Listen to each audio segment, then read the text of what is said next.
আসসালামু আলাইকুম, শুভ সন্ধ্যা। যেখান থেকে আমার ভিডিও দেখছেন সকলকে আন্তরিক অভিনন্দন, শুভেচ্ছা ও ভালোবাসা।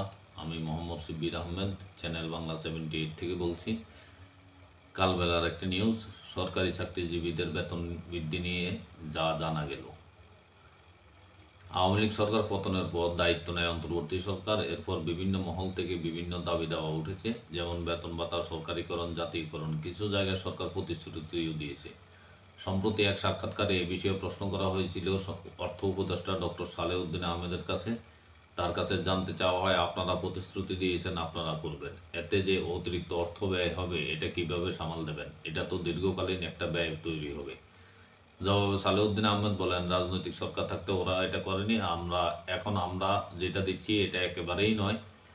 এসব লোকে একেবারে বঞ্চিত হয়েছে। পে কমিশন করে সামনে পে বাড়াবো এসব আমরা কিন্তু হাত দিচ্ছি না, এটা আমাদের কাজও না। তিনি বলেন, রাজনৈতিক সরকার আসবে, তারা পে কমিশন করবে। এর আগে 2015 সালে পে কমিশন করা হয়েছিল।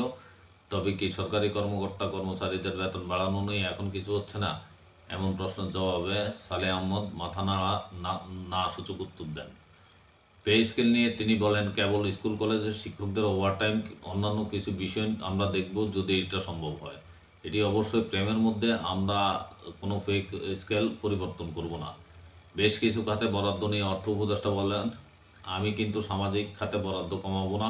শিক্ষা, আইটি, স্বাস্থ্য, সমাজ কল্যাণ আমাদের কমিটমেন্ট আছে, এগুলোতে বরাদ্দ কমাবো না। সালেউদ্দিন আরও বলেন, আমাদের অর্থদাতারা বলছে তোমরা অবকাঠামো করবে, তো আমাদের থেকে বাজেট সহায়তা নেবে, কিন্তু এসব খাতে বরাদ্দ কমাবে না। এ ছিল ডক্টর সালেউদ্দিন আহমেদ, অর্থ উপদেষ্টার বক্তব্য। ভালো থাকবেন, সুস্থ থাকবেন। আসসালামু আলাইকুম।